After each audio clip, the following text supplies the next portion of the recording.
वहीं छत्तीसगढ़ में दूसरे चरण के चुनाव के लिए प्रचार का अंतिम दौर चल रहा है। सभी दलों के प्रत्याशी जोर शोर से प्रचार में जुटे हुए हैं। जनसंपर्क के माध्यम से जनता के बीच जाकर उनकी समस्याओं को सुन रहे हैं और जीतने पर उनकी मांगों को पूरा करने का आश्वासन दे रहे हैं। इसी बीच स्वराज एक्सप्रेस संवाददाता दिलीप साहू ने रायपुर पश्चिम विधानसभा के प्रत्याशी विकास उपाध्याय से चुनाव को लेकर खास चर्चा की है। सुनिए।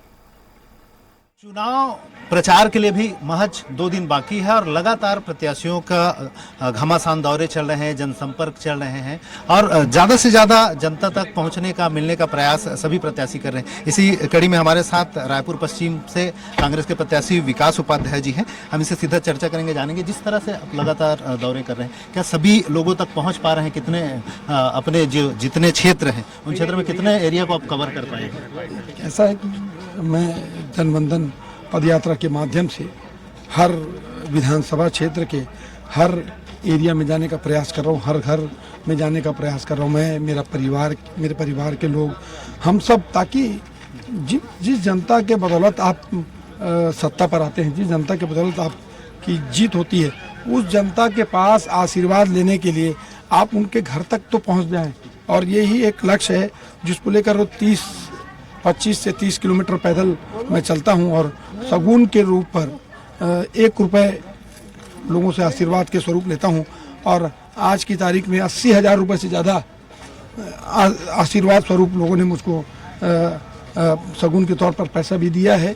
और एक अलग उत्साह है कार्यकर्ता के साथ, जनता का भी एक प्रेम देखने को मिल रहा है। लोगों की कुछ विशेष मांगे या समस्याएं, जो चीज़ें निकल के सामने आ रही है? देखिए, रोड, नाली, सड़क, बिजली, पानी, ये की समस्या तो लगातार, जहाँ जैसे शहर डेवलप होगा, कॉलोनियाँ बनेगी, शहर बढ़ेगा, तो अपने आप ही इन व्यवस्थाओं पर आपको काम करना पड़ेगा और डिमांड भी आती है और उसको पूरा भी करने का प्रयास हम लोग करते हैं। विपक्ष भी बड़ी जोर लगा रही है, तमाम केंद्रीय नेताओं का दौरा है, बड़े बड़े रोड शो, सभाएँ हो रही है, कितना चुनौती मानते हैं? देखिए, भारतीय जनता पार्टी की सरकार केंद्र में है और उनका केंद्र नेतृत्व इस बात को जान चुका है कि छत्तीसगढ़ राज्य में भारतीय जनता पार्टी के जो स्थानीय जनप्रतिनिधि हैं या थे, उनका विश्वास, उनकी क्रेडिबिलिटी, उनकी साख खत्म हो चुकी है।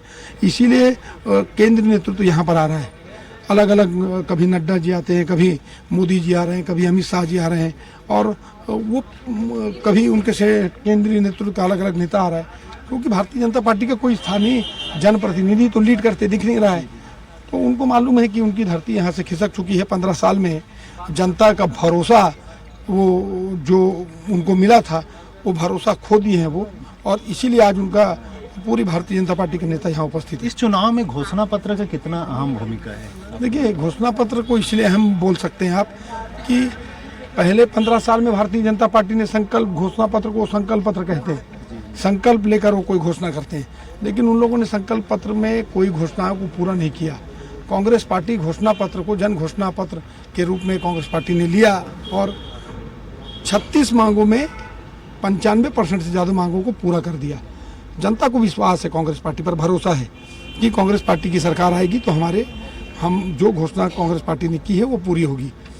जैसे किसान के मुद्दे पर अगर आप बात करेंगे, धान का बोनस, समर्थन मूल्य, किसान का कर्जा, ये तमाम वो चीज़, और समर्थन मूल्य से ऊपर में धान की खरीदी, ये सब वो चीज़ है जो जनता को फ़ायदा सीधा दिलाने का काम कर रही है। बिजली बिल हाफ योजना की बात करें आप, स्वामी आत्मानंद स्कूल, शैक्षणिक संस्था स्कूल की बात करें, चाहे आप अलग अलग तरीके से जिस प्रकार से व्यापार व्यवसाय में भी फायदा पहुंचाने का काम सरकार की नीतियों के कारण, सरकार की योजनाओं के कारण एक बेहतर काम जनता को दिख रहा है और मैं समझता हूँ उसी का फायदा हमको मिलेगा। लोग ये भी रहा है कि आप लोग लगातार आरोप लगाते रहे कि ईडी, सीबीआई या आईटी, इस तरह की जो संस्थाएं हैं उनको आप लोगों के खिलाफ लगातार इस्तेमाल करें, जिसको लेकर कितना इत्तेफाक? ये आरोप नहीं, ये तो सत्यता है।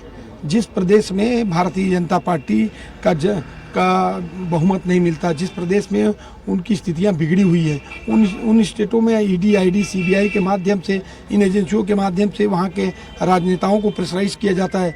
वहाँ के जो सर्वमान्य नेता हैं, जो वहाँ के जनप्रतिनिधि हैं, उनको प्रेशराइज किया जाता है और फिर अपनी पार्टी में शामिल करने का प्रयास किया जाता है।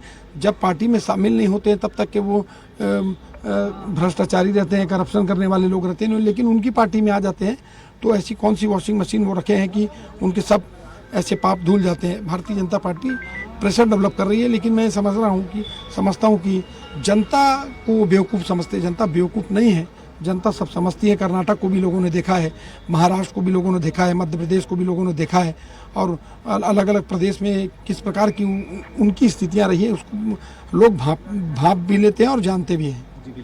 तो ये थे विकास उपाध्याय। इनका कहना है कि केंद्र चाहे जितने भी हथकंडा अपना ले और जितने भी विपक्ष है इन पर अलग अलग तरीके से ये करे, लेकिन भूपेश सरकार की विकास की बदौलत, अपने विकास कार्यों की बदौलत ये जनता के बीच जा रहे हैं और जनता का आशीर्वाद इन्हें फिर से मिलेगा। ये तो आने वाला समय बताएगा, लेकिन अभी फिलहाल इनका निरंतर जो प्रयास है वो जारी है।